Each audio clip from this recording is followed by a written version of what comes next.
Om Sahana Vavatu Sahanau Bhunaktu Sahaviryam Karavavahai Tejasvinavadi Tamastu Ma Vidvishavahai. Om Shanti Shanti Shanti. Four perspectives through which people look at the world. Well, this is a bit more esoteric and abstract than most publishers' desk subjects. I think you will find it interesting and useful. Let me introduce you to these varied ways you can view the cosmos. So before I explain what each one is, I'm going to ask you to explain it to me. What is it? So what is the Shumif perspective?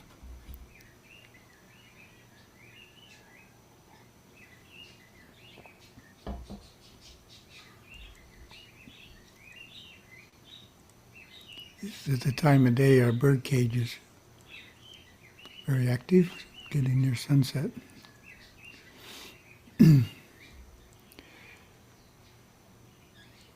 Shumif, simply defined as awareness flowing through the mind itself being unmoved.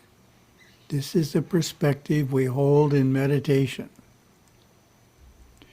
Awareness, our identity, is a traveler, able to move freely about, investigating various areas of the mind like a visitor to the various regions of the United States. Like my graphic. If he wants to experience San Francisco, he travels there. If he wants to see Denver, which is much different from San Francisco, he travels there. He is moving, and the cities are stationary. Easy to understand when you think about cities. Similarly, in the Shumif perspective, your awareness is the traveler in the mind, and the various parts of the mind, emotion, thought, intuition are stationary.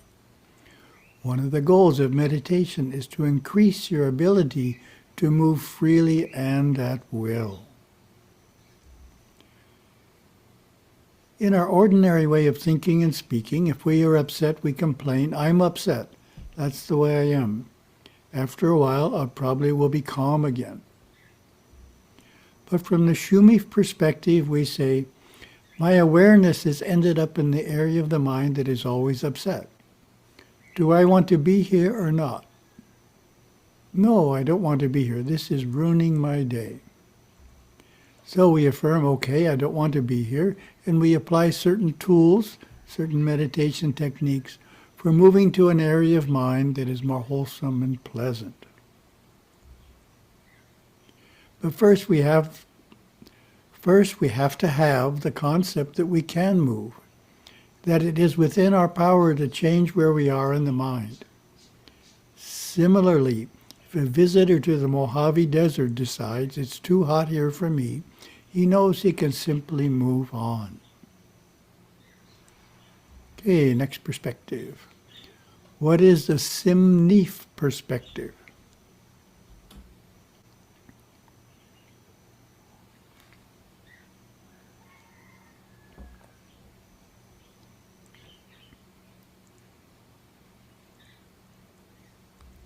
The second perspective is called Simnif. From this vantage point, the mind is moving, and the intelligence of the person observing remains stationary.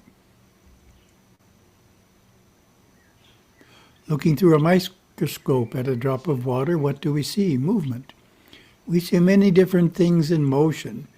You are the stationary observer, and what you see is moving. You are stationary when looking into an ocean and seeing schools of fish moving here and there.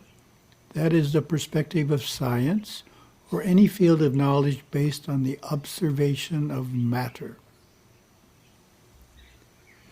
These first two cosmic points of view, Shumif and Simnif, are exactly opposite. And the next perspective, what is the Mulif perspective?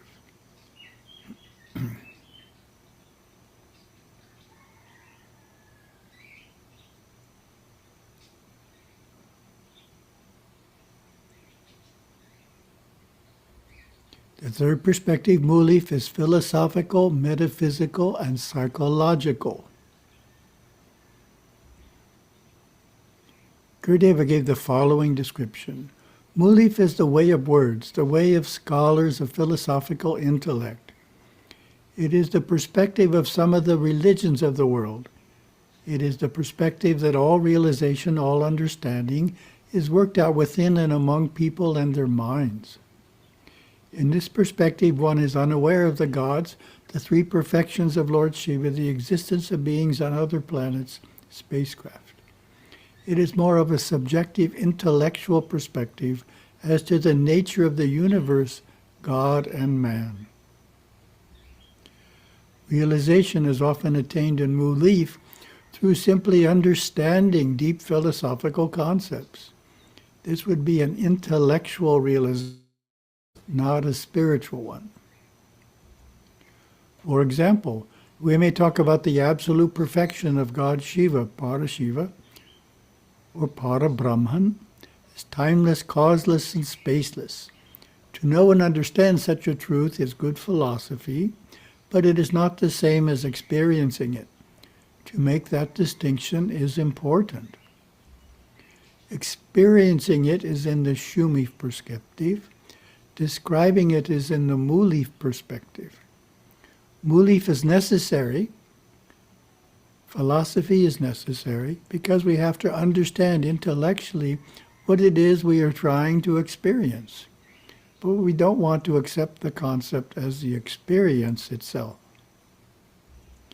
As said Yogaswami once admonished a scholarly disciple, "It is not in books, you fool."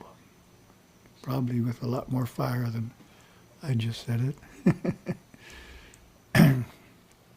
What is the Dimfi perspective?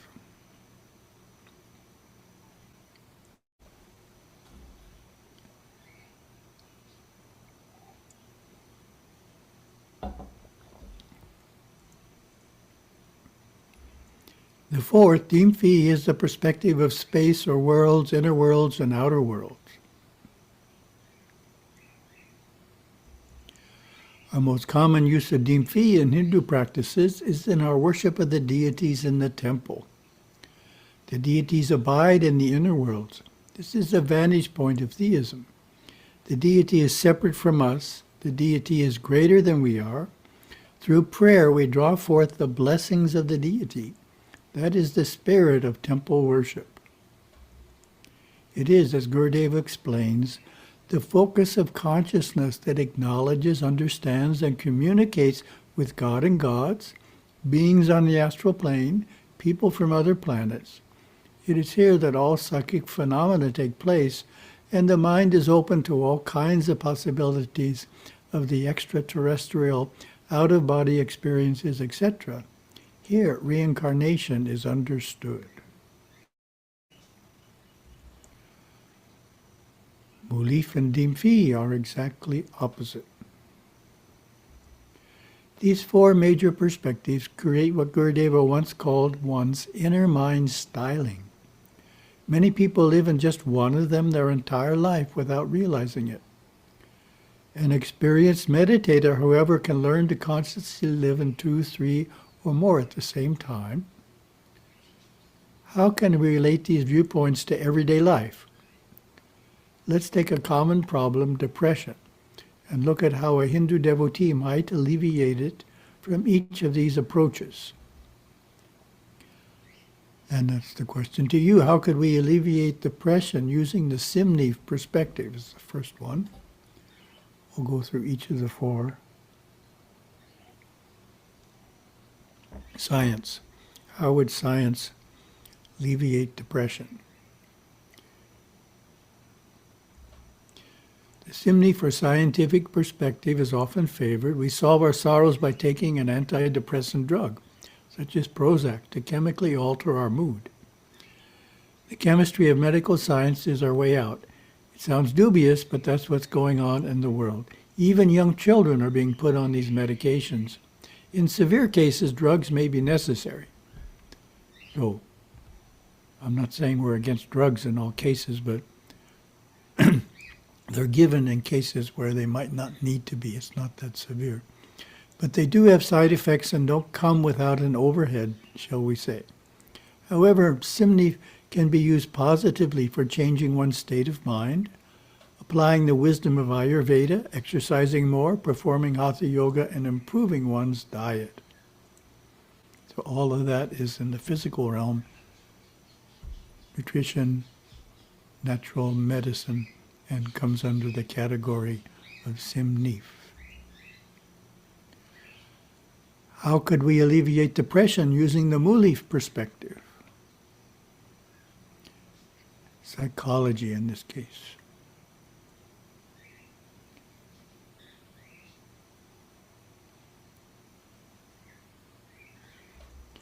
Discussing the depression with a friend, counselor, or psychologist is a solution from the Mulif or psychological perspective. The counselor tries to talk someone into feeling better about themselves, talk them out of the problem, help them gain a new understanding. Professional counselor might add, "You are a wonderful divine being. You are perfect. Every experience is a good experience if you learn something from it." So that in itself is a great talk. Every experience is a good experience if you learn something from it. If you don't learn anything from it, then it wasn't a good experience. Moving on, how could we alleviate depression using the Dimfi perspective? This is one that's not thought about very much.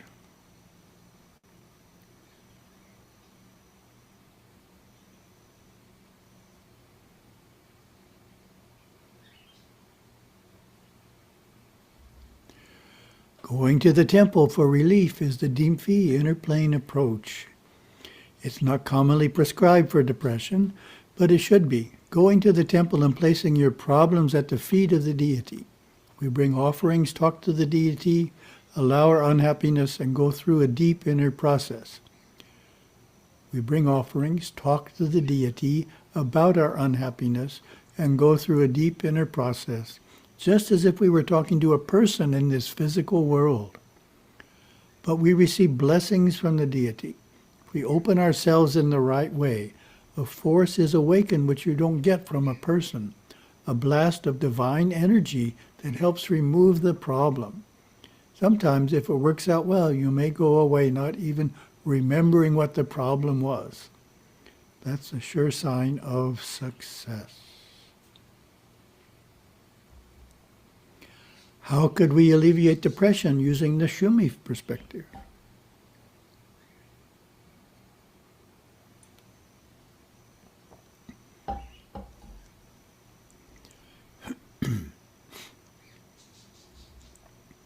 Alleviating depression through meditation is the Shumif or meditative approach, moving awareness into a happier state of mind, then looking back and cognizing the karmas involved. This is the most advanced method because the hardest time to meditate is when we're upset, sad, or bothered. Still, it can be done. Oftentimes you can use more than one perspective to help someone out of a slump. Start with Mulif to improve the person's mood, reminding him he is a divine being. Listen closely and empathize with his situation while trying to give him an overview. Then you can move on to Dimfi. Recommend that he go into the temple or shrine room and talk to Ganesha about it. Place the matter at his feet and beseech the Mighty One to adjust his emotional state. If he is a good meditator, you can suggest that he then sit down and meditate. Go into the energies in the spine and become positive again. That powerful spiritual energy is right there within you, and you can know how to access it. He may also benefit by getting more fresh air and exercise. In this way, you can use all four perspectives to uplift him. Interesting, huh? You can work all four of them. On someone else, on yourself. We try to avoid the ultra-frequent Simnif approach of prescribing drugs for depression. A devotee whose spouse recently passed away at a young age told me, "I've been advised by a doctor that I'm depressed because of my grief and should take some drugs." My goodness, Drugs have become a panacea, but grieving is a natural process common to all cultures because it takes time, often a year or more, to recover from the shock. Rather than confusing grief with depression and taking a drug to make it go away, the better approach is to follow the wisdom of Ayurveda. Talk about the problem to gain a proper philosophical perspective. Beseech divine beings for blessings and change your consciousness through the use of your will. So I hope you got something out of that. As I mentioned, it's a little technical, Shum-based. Second topic, 64 character qualities from our workbook. We're in the G's. Generosity is the 26th character quality. And how would you define generosity?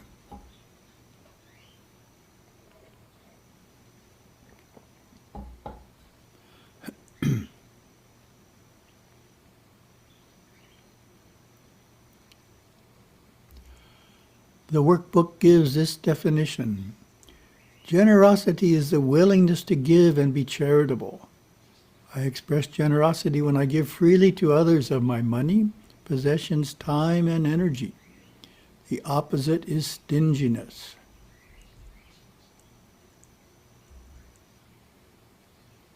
And Gurudeva's quotes, generous self-giving is among Dharma's central fulfillments. Hospitality, charity, and support of God's work on earth arise from the belief that the underlying purpose of life is spiritual, not material. You have generosity. You give and you give and you give and you give. And according to the great law of karma, you can't give anything away but that it will come back to you. Generally next life. The best way to keep the actinic force flowing through the physical body is practicing the art of giving, doing little things for others that you have not been asked to do. This keeps you creative, and being creative is actinic, superconscious, and religious. Giving, doing without thought or return, affectionate detachment creates an odic vacuum which your actinic spiritual forces flow into and fill.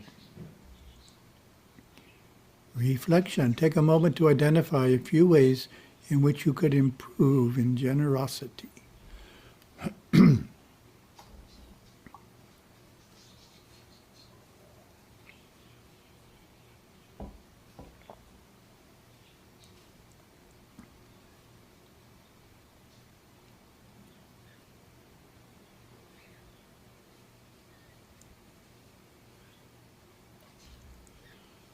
Third topic, quotes from Yogaswami's words of our master.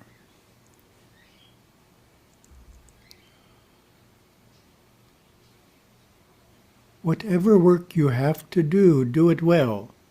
That in itself is yoga. What does that mean to you?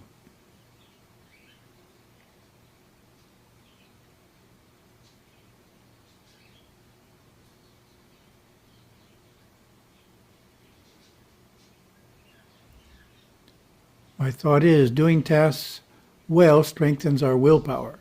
So the more willpower we have, the better we do in our meditation and other sadhanas. So doing our tasks well strengthens willpower. I read a Yogaswami quote every morning. One of the ones I read recently was, even in small things you must act with care.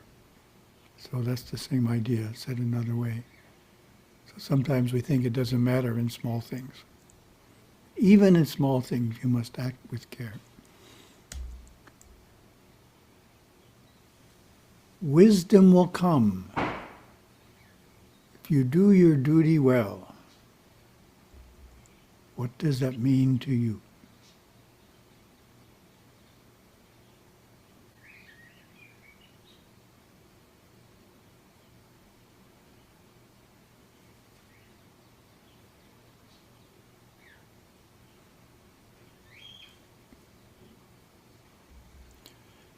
My thought, doing our duty well creates a peaceful state of mind. When the mind is at peace, it has access to wisdom from our intuition.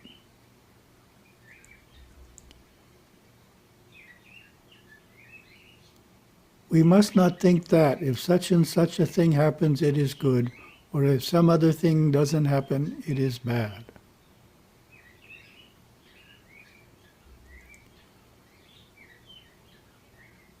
What does that mean to you?